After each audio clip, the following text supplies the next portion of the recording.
Students, welcome back to Simply Tutor classes. In today's class, we will start next topic from Unit 2 and the name of the topic is Theory of Cost. देखिए, जो Theory of Cost है, आपको नाम से ही पता चल रहा होगा कि किसके बारे में बता रही है, कॉस्ट के बारे में, खर्चे के बारे में। अब देखिए, एक फॉर्म का बिहेवियर दो चीज़ों से इम्पेक्ट होता है, दो चीज़ों का इफेक्ट पड़ता है फॉर्म के प्रॉफिट पर। एक होता है कॉस्ट और दूसरा होता है revenue. When we have to calculate the profit, हमें क्या करना पड़ता है प्रॉफिट कैलकुलेट करने के लिए? हमें अपने रिवेन्यू में से किसे माइनस करना पड़ेगा? कॉस्ट को।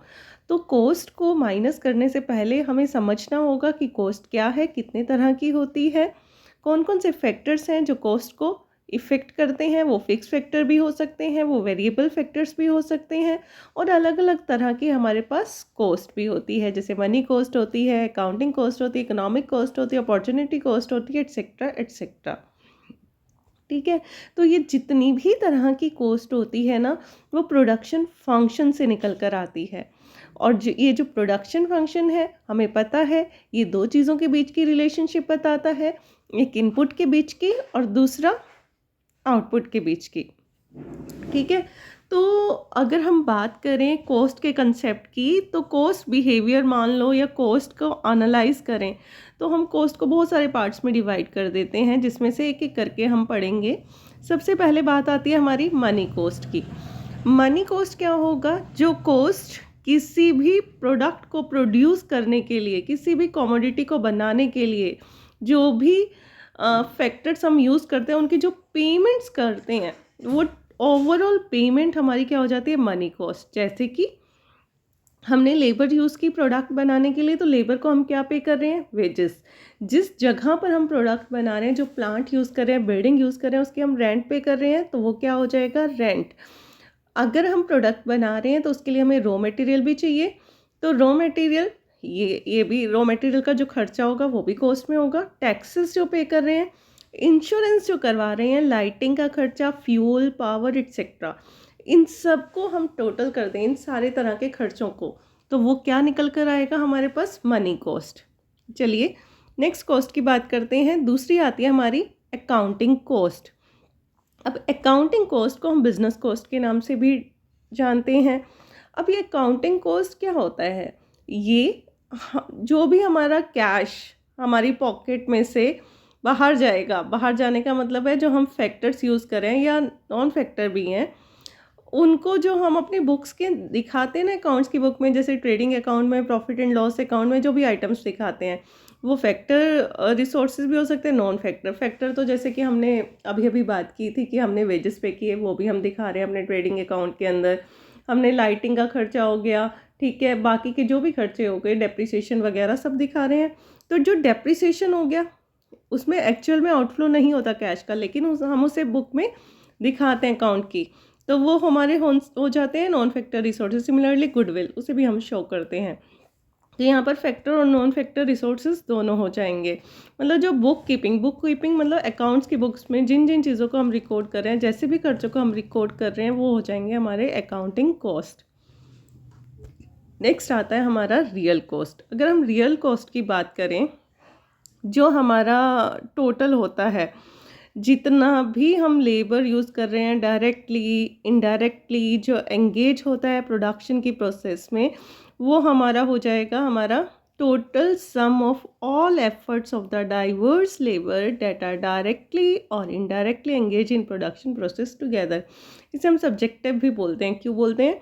जो रियल कॉस्ट होती है ना, वो जनरली किस चीज़ पर कैलकुलेट होती है? जो एफर्ट्स दिख रहे होते हैं कि प्रोडक्शन में क्या एफर्ट्स लग रहे हैं, और उन एफर्ट्स को हम पे करते हैं in the form of money.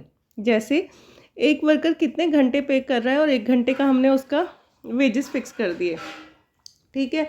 और जैसे कि एग्जांपल लेते हैं, एक पेंटिंग को बनाने में एक आर्टिस्ट को कितने दिन लग रहे हैं, और उसके हिसाब से उसकी पेमेंट हो रही है, वो हो जाती है रियल कॉस्ट। उसके बाद आता है अपॉर्चुनिटी कॉस्ट, जो कि सब जानते हैं अपॉर्चुनिटी कॉस्ट के बारे में। अपॉर्चुनिटी कॉस्ट क्या होता है? Cost of next best alternative. मतलब यहाँ पर एक अपॉर्चुनिटी को छोड़कर दूसरी अपॉर्चुनिटी अवेल करने के लिए जो हमें फर्स्ट वाली छोड़नी पड़ी उसे हम क्या बोलेंगे, अपॉर्चुनिटी कॉस्ट। जैसे कि कंपनी क्या कर रही है, cost of producing 1 unit of commodity X is the amount of commodity Y that must be sacrifice in order to use resources to produce X rather than Y. हमारे पास कुछ resources हैं, हम उससे या तो एक्स प्रोडक्ट बना सकते हैं या वाई। हमने डिसाइड किया भाई हम तो एक्स बनाएंगे। अब एक्स बनाने के लिए हमने क्या कर दिया, उन प्रोडक्ट्स को यूज़ कर लिया, ठीक है। तो हमने वाई प्रोडक्ट नहीं बनाया, हमने सिर्फ क्या बनाया, एक्स प्रोडक्ट। तो वाई को हमने छोड़ दिया। तो एक्स प्रोडक्ट बनाने के लिए हमें वाई को छोड़ना पड़ा ना। तो वाई को छोड़ने की जो हमें कॉस्ट आई, कि कुछ ना कुछ तो वो भी आया ना, that is the next cost of next best alternative, जो कि एक्स की कॉस्ट है, और उसे हम क्या बोलेंगे, अपॉर्चुनिटी कॉस्ट। एक बहुत जनरल एग्जांपल आपको देते हैं जिसके ज़रिए आपको और अच्छे से समझ आएगा। आपके पास, आपने कहीं इंटरव्यू दिया, दो कंपनीज़ में, दोनों से आपको ऑफ़र आया। एक सिंपल सा एग्जांपल लेती हूँ। पहले एक कंपनी दे रही है, ए कंपनी आपको 200 रुपये, और बी कंपनी दे रही है 100 रुपये। आपके पास तो, आपके हाथों में तो लड्डू हैं दोनों हाथों में, कि आपको दो जॉब्स हैं आपके हाथ में, लेकिन आप एक टाइम पर तो एक ही जॉब कर सकते हो ना, या तो 200 रुपये वाली करोगे या 100 रुपये वाली करोगे।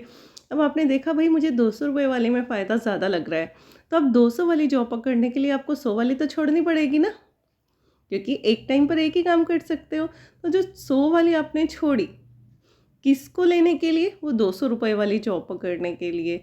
तो वो आपको जो छोड़े हैं ना 100 रुपये, वो आपकी हो जाएगी अपॉर्चुनिटी कॉस्ट, ठीक है। आई होप आपको क्लियर हुआ होगा। अब नेक्स्ट हम बात करते हैं सोशल कॉस्ट। जब भी कोई हम प्रोडक्ट बनाते हैं तो उसका इम्पैक्ट सोसाइटी पर भी पड़ता है। जैसे कि मान लो हमने किसी रेजिडेंशियल एरिया के अंदर कोई फैक्ट्री लगा दी, मशीनें चल रही हैं, मशीनों की आवाज़ आ रही है, जिससे कौन सा पोल्यूशन हो रहा है, नॉइज़ पोल्यूशन, एयर पॉल्यूट हो रही है, एशेस निकल रहे हैं फैक्ट्री में से, ठीक है। तो और जो वहाँ का पानी है उसमें केमिकल मिल रहा है। तो ये सारे के सारे पोल्यूशन जो है वो किसे फेस करना पड़ रहा है, वहाँ रहने वाले लोगों को। तो जो कॉस्ट बियर करनी पड़ती है कंपनी को in the form of pollution, that is called social cost. This cost, अच्छा एक चीज़ मैं ये बताना चाहूँगी, जैसे सोशल कॉस्ट होती है ना, ये कंपनी अपना प्रोडक्ट का प्राइस सेट करते वक्त नहीं ध्यान में रखती, ठीक है। क्योंकि ये जो कॉस्ट है इसे कौन बियर कर रहा है, उसे कंपनी बियर नहीं कर रही, उसे सोसाइटी, किसकी हेल्थ पर इम्पेक्ट पड़ रहा है, वहाँ रहने वाले लोगों की इम्पेक्ट पर। तो ये जो सोसाइटी की कॉस्ट है उसे कौन, जो जिस तरह की भी कॉस्ट है उसे कौन बियर कर रहा है, सोसाइटी बियर कर रही है। उसके बाद हम बात करें इकोनॉमिक कॉस्ट की। इकोनॉमिक कॉस्ट के अंदर दोनों तरह की कॉस्ट आ जाती हैं, एक अपॉर्चुनिटी कॉस्ट भी और अकाउंटिंग कॉस्ट भी। मैं रिपीट करूंगी, अपॉर्चुनिटी कॉस्ट और अकाउंटिंग कॉस्ट को मिलाकर आपकी क्या बन रही है, इकोनॉमिक कॉस्ट। इकोनॉमिक कॉस्ट क्या होता है, मॉनेटरी पेमेंट। मॉनेटरी पेमेंट करना किसे, सेल्फ ऑन्ड रिसोर्सेज को भी और सेल्फ एम्प्लॉयड रिसोर्सेज को भी, ठीक है। इसके अंदर हमारी डायरेक्ट कॉस्ट भी आ जाती है और इनडायरेक्ट कॉस्ट भी इंक्लूड होती है। नेक्स्ट है हमारा प्राइवेट कॉस्ट। प्राइवेट कॉस्ट क्या होती है, जो फर्म कहाँ लगा रही होती है, देखो जो फर्म के खुद के डिसीजंस की वजह से, अपने आप डिसीजन लिया और उसकी वजह से कोई कॉस्ट आई तो वो प्राइवेट कॉस्ट हो जाएगी, ठीक है। इतना ज़्यादा कंफ्यूज मत होना। ये क्या है, अगर मैं इसे बुकिश लैंग्वेज में बताऊं, private cost are cost incurred by the firm or the individual producer as a result of their own decision. अपने डिसीजंस की वजह से जो खर्चा कंपनी पे आया, दैट इज़ प्राइवेट कॉस्ट। और इसके अंदर इम्प्लिसिट कॉस्ट भी इंक्लूड होती है और एक्सप्लिसिट कॉस्ट भी इंक्लूड होती है। उसके बाद हम नेक्स्ट बात करें इम्प्लिसिट कॉस्ट। इम्प्लिसिट कॉस्ट क्या होता है, cost of using self owned or self employed factor of production. जैसे कि यहाँ पर कंपनी को किसी बाहर की फॉर्म को कोई खर्चा नहीं करना पड़ता, मतलब ये नहीं कि बाहर से हम चीज़ें ला रहे हैं, रिसोर्सेज ला रहे हैं और उनकी पेमेंट कर रहे हैं। एक तरह से कॉस्ट, ये जो हमारी इंटरनल कॉस्ट होती है ना, अगर हम बात करें, वो हो जाती है हमारी इम्प्लिसिट कॉस्ट, ठीक है। और एक्सप्लिसिट कॉस्ट क्या होता है, जो भी मॉनेटरी पेमेंट हम बाहर से जो रिसोर्सेज यूज़ कर रहे हैं उसके बदले पे करते हैं, वो हो जाती है हमारी एक्सप्लिसिट कॉस्ट, और इसे हम एक्सटर्नल कॉस्ट भी बोल सकते हैं। जैसे कि लेबर को वेजेस पे कर दिए, रॉ मटेरियल परचेज किया तो सप्लायर को पेमेंट कर दी, ट्रांसपोर्टेशन के चार्जेस पे कर दिए, लोन लिया था उस पर इंटरेस्ट दे दिया, डेप्रिसिएशन जो हुआ वो हमारा हो जाएगा एक्सप्लिसिट कॉस्ट। मतलब जो रिसोर्सेज कंपनी के पास ऑलरेडी अवेलेबल है उनको यूज़ कर अगर कंपनी कोई प्रोडक्ट बनाती है तो जो खर्चा आ रहा है डैट इज़ इम्प्लिसिट कॉस्ट। और जो कॉस्ट कंपनी बाहर पे करती है, चाहे रॉ मटेरियल परचेज करने के बदले, चाहे ट्रांसपोर्टेशन चार्जेस हो गए, चाहे लोन हो गया इंटरेस्ट पर, चाहे डेप्रिसिएशन हो गया, वो हो जाएगी एक्सप्लिसिट कॉस्ट। उसके बाद हम बात करते हैं डायरेक्ट एंड इनडायरेक्ट कॉस्ट की।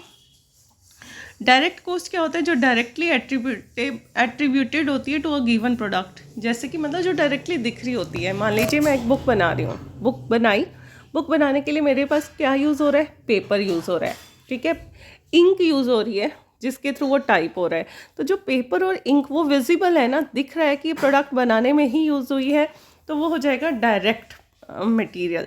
इसी तरह से वो लेबर जो डायरेक्टली प्रोडक्ट बनाने के काम में इन्वॉल्व है, कि जो प्रोडक्ट को मतलब छाप भी रही है बुक को और फिर बाइंड भी कर रही है, वो डायरेक्ट लेबर, उसको जो हम पेमेंट करेंगे वो डायरेक्ट लेबर एक्सपेंसेस आएंगे, ठीक है। और इनडायरेक्ट कॉस्ट क्या हो जाती है, इनडायरेक्ट कॉस्ट क्या होती है, ऐसे खर्चे जो डायरेक्टली विजिबल नहीं होते प्रोडक्ट को बनाने में, जैसे कि ऑफिस एंड एडमिनिस्ट्रेशन एक्सपेंसेस की।